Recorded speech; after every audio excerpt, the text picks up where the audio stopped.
Hey y'all, I'm the head librarian, my name is Mr. Mall, and you're watching Library Matters.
I'm so excited about today's episode. We're joined by special guest Rue from the Wild World of Pooh, and he's going to teach us a little bit about the history of children's literature. We're going back to the American Library Association Youth Media Awards to learn who won the Pura Belpre Award and honors. We'll see a book trailer for A Bird Will Soar by Alison Green Myers. And finally, we'll check in on the Book Nook crew to find out how they solve the problem of PJ and the gigantic pile of books. But first, trivia.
Wow, that was a tough one. If you haven't heard or read the story yet, I hope you get a chance to real soon. Today, we caught up with Rue as he gave a speech to some of children's literature's most distinguished characters. He was telling them about the history of children's literature, and even they had questions, so pay close attention. Welcome, distinguished literary characters. It's so nice to be speaking to you here today on the subject of the history of children's literature. Special thank you to Clear Creek Middle School for hosting this event. Children's literature is typically defined as stories, books, magazines, and poems that are written specifically for children. Merriam-Webster's dictionary defines a child as a young person, especially between infancy and puberty, and a person not yet of the age of majority. So basically, if you are a young human, children's literature is what you read. For the purposes of this speech, I want to be clear that I am going to discuss the history of children's literature in Europe and the United States. To be clear, cultures all over the world had their own development of storytelling. There are a lot of similarities from place to place, but not everything was exactly the same. Originally, stories were just for everybody, and things like fairy tales were told to adults and children alike. They didn't write them down because most people didn't know how. Some of you might have heard of folk tales or folklore, and this is basically what it was. In those days, most of the stories, songs, and poems that were told to children were designed to both educate and entertain. They were a big part of how children learned to be a part of their culture and their society. After the printing press was invented, it became much easier for children and other types of humans to get their hands on books and maybe even learn to read them. A little while later, children's literature in book form really took off. There were the fables of Aesop, for sure. Then in 1697, Jean de La Fontaine and Charles Perrault published the Tales of Mother Goose. And did children love them? Boy howdy, they sure did. Well, a lot more time went by, and children were reading more and more. Then a man named John Newbery published a book called A Little Pretty Pocketbook. It was pretty good, probably because Mr. Newbery knew that children learn best by playing and having fun, not by being punished for not liking boring things like sitting still and memorizing facts and figures. Mr. Newbery published a lot of books, and eventually even the boring old fuddy-duddies had to recognize him as the father of children's literature. In fact, the American Library Association even named their most famous award after him. There is a lot more to learn about the history of children's literature, but I'm all out of time. I have time for one question. Rue, dear, don't you think it's time for your bath? No more questions. You seem to know an awful lot about children's literature, Rue. I'll bet you got to be so knowledgeable by reading so many books. If that's true, don't say a word. Well, you heard it here first, folks. Rue learned a lot from reading. Speaking of reading, let's head back to the American Library Association Youth Media Awards. We're going to learn who won the 2024 Pura Belpre Awards and honors. These awards are given out yearly to books that are written by Latine authors and have Latine characters.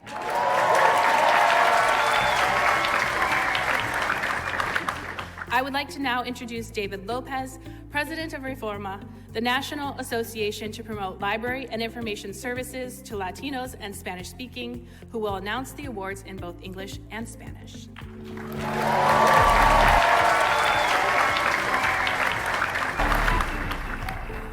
Thank you, Colleen. It is an absolute pleasure to be here with you today. The Pura Belpre Award is co-sponsored by ALSC, YALSA, and Reforma, an affiliate of the American Library Association. Reforma works to recruit bilingual and bicultural library professionals and support staff, and supports the development of library services and programs that meet the needs of the Latino community. Now on with today's announcement, which I will present in both English and Spanish. All right. The committee chose 3 Pura Belpre honor books for illustration. El comité seleccionó 3 libros de honor Pura Belpre en la categoría de ilustración. Mi papá es un agrícola, my father the farm worker. Ilustrado por José B. Ramírez, escrito por J. Roman Pérez Varela y publicado por Lil Libros. Papá's Magical Water Jug Clock, ilustrado por Eliza Kinks, escrito por Jesús Trejo y publicado por Minerva, sello de Astra Books for Young Readers, división de Astra Publishing House. And Remembering, ilustrado por Adriana M. García, escrito por Selena González y publicado por Simon & Schuster Books for Young Readers, marca the Simon & Schuster Children's Publishing Division. And now I am pleased to announce the winner of the Pura Belpre Award for Illustration. Y ahora me complace anunciar el ganador del Premio Pura Belpre de Ilustración. Ready, y'all? Mexikid, a graphic memoir, ilustrado y escrito por Pedro Martín y publicado por The Dial Books for Young Readers, marca the Penguin Random House. The committee selected 5 Pura Belpre Children's Author Honor Books. El comité seleccionó 5 libros de honor Pura Belpre en la categoría de autor de libros infantiles. Alebrijes, escrito por Donna Barba Higuera y publicado por Ladín Querido. Aniana del Mar Jumps In, escrito por Jasmine Méndez y publicado por Dial Books for Young Readers, marca The Penguin Random House. Benita y las criaturas nocturnas, escrito por Mariana Llanos, ilustrado por Cocoreto y publicado por Barefoot Books. Papa's Magical Water Jug Clock, escrito por Jesús Trejo ilustrado por Eliza Kinks y publicado por Minerva, sello de Astra Books for Young Readers, división de Astra Publishing House. Y Something Like Home, escrito por Andrea Beatriz Arango y publicado por Random House Children's Book, division de Penguin Random House. This year's Pura Belpre for Children's Book is, este año el ganador del premio Pura Belpre en la categoría de autor de libros infantiles es Mexicare, a graphic memoir, escrito e ilustrado por Pedro Martín y publicado por Dial Books for Young Readers, marca The Penguin Random House. Award Chair Eileen Makoff and the committee, please stand and be recognized.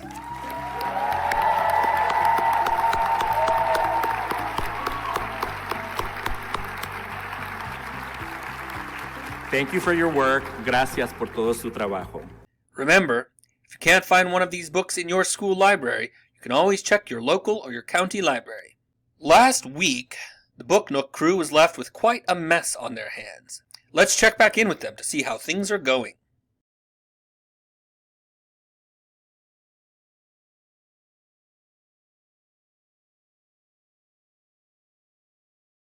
I wonder if patrons are starting to think about the summer reading program. Oh no, if they don't get their game card and start reading books, they won't be able to win fabulous prizes and earn their t-shirts. Oh wait, it's still only March. Summer reading doesn't start until June. Gee, it's awfully quiet around here today. Have you happened to see Peter or PJ? Not for a little while. I'm sure they're just reading quietly somewhere.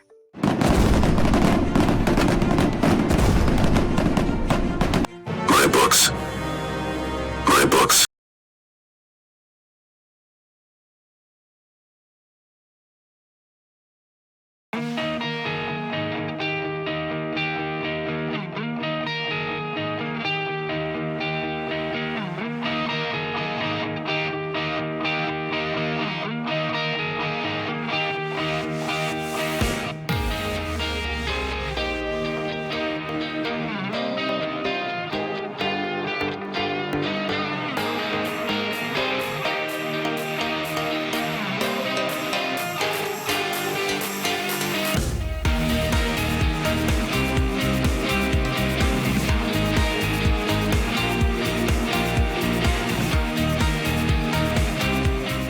Mr. Mall, I can explain. There was a green flash, and a tiny little man. I think he must have knocked everything over. We were just trying to help, I swear. PJ, do you really expect me to believe that? I can't believe this mess. My books are everywhere. Mr. Mall, I am so sorry. I don't know what happened. I was helping PJ shelve books. He has a new system that he wanted to try out. All of a sudden the books were falling everywhere. Mr. Mall, I can see you're upset. It's a pretty big mess. But you always have words of wisdom to share with us, and I'd like to show you that I have been listening by telling them back to you. I hope you don't mind. I know you're angry, but remember how you always say that this is our library, our books? Yes, I guess that I do, Ilsa. Well, if there are books, they're only partly yours. They partly belong to, and are the responsibility, of all of us. Wouldn't you say that is true? You're absolutely right, Ilsa. I responded in anger. I was reacting to the situation without giving myself time to process what was happening. The scientific community calls it a fight, flight, or freeze response. I'm just glad that you reminded me before I said anything hurtful that I would have regretted. Peter, PJ, I can see that you're just as upset as I was. I want you both to know that I appreciate your attempts at help, and that I know you didn't mean for all the books to be in a giant pile on the library floor. PJ, why don't you tell me a little bit about your new system? Well, Mr. Mall, I thought the library would be prettier if the books were organized by the colors of the rainbow. Plus, I read a book that said rainbows attract unicorns, and I was hoping to lure one of those magical creatures into the library. I see. Well, I don't know much about attracting unicorns, PJ, but in olden times, librarians used to have all sorts of ways to organize books. Some librarians organized the books by their size or shape, and some librarians even organized them by color, like you were trying to do. The problem was, if you didn't know what a book looked like, you would have to guess as to where to find it. That's why librarians decided to start organizing books alphabetically, by the author's last name. For example, if an author's last name started with an A, their book would come before an author whose last name started with a B. I see. That is a good way to organize a library. Should we start putting these books back on the shelf? We'll put them in alphabetical order by the author's last name. Let's take turns and talk about why we put the book where we do. That way, if one of us makes a mistake, we help each other find the right spot for the book. That's a great idea. Let's get started. Remember, look at the spine label of the book to see who the author is. This pile of books is fiction, so the spine labels will say fiction, and then they'll have the author's last name. Okay, I have a book here whose author's name is Free. I'll put that towards the first half of the shelf, since Free starts with F and F comes closer to the beginning of the alphabet. This book's author is Jocelyn. Jocelyn starts with J. Does that come before or after F in the alphabet? After. Okay, I'll put it here and leave some space for the books that will go between these two. Here's a book about an ad salesman facing an existential crisis by someone named Draper. I'll put it in front of the book by Free, since D comes before F in the alphabet. The book that I have is by someone named Inkman.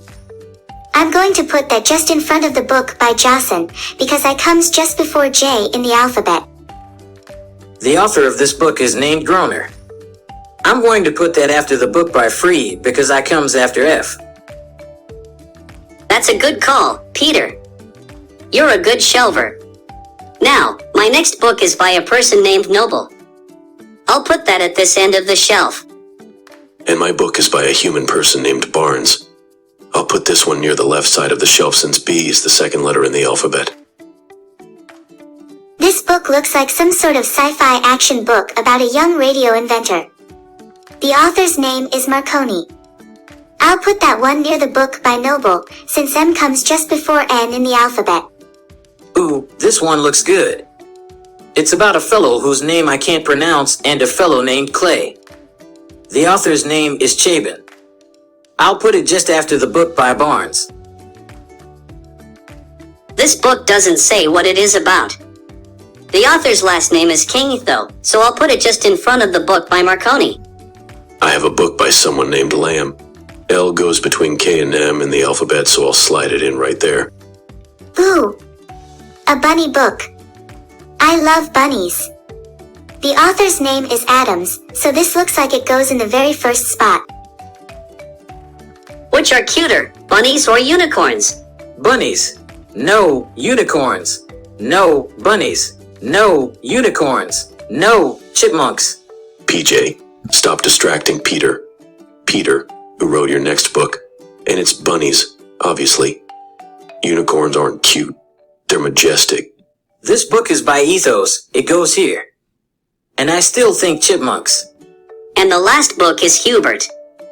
It looks like it'll just fit in our last empty space, between the book by Groner and the book by Inkman. Wow, that pile seemed a lot bigger when we started. Well, Peter, that's the power of doing things together. Many hands make light work. And we still have time for me to show you the rainbow system, Mr. Mall. There was one shelf that didn't fall. Come check it out. I'm sure you'll agree it's awesome. We'll see about that, PJ, but lead on. Well, it is pretty.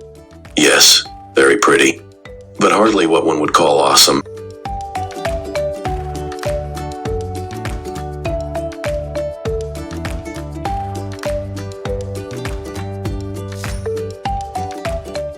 Our books attracted a unicorn. Now that is what one would call awesome. Can we keep it, Mr. Mall? Oh, PJ.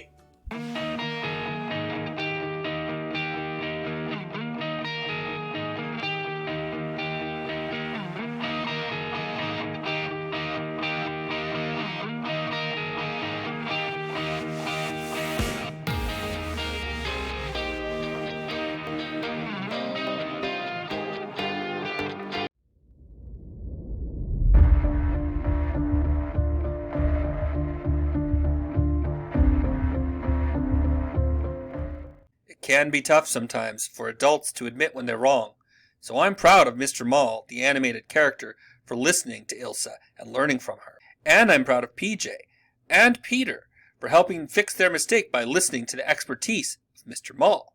to get the books back in the right order. Most of all, I'm proud of Ilsa for her wisdom and her willingness to pitch in and help solve a problem, even though she didn't cause it and she didn't have to. Before we go today, let's watch a book trailer for an excellent book. It's called A Bird Will Soar, and it was written by Alison Green Myers.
It's a really interesting book. I highly recommend it. Well, that's all the time we have for this episode. I'd like to thank my guest, Rue. We learned a lot from him about the history of children's literature. We also learned who won the 2024 Pura Belpre Awards and honors. We learned a little bit about putting books back in the correct order on the library shelves. And we watched a book trailer for A Bird Will Soar by Alison Green Myers. Until next time, remember to thank your librarian today and every day.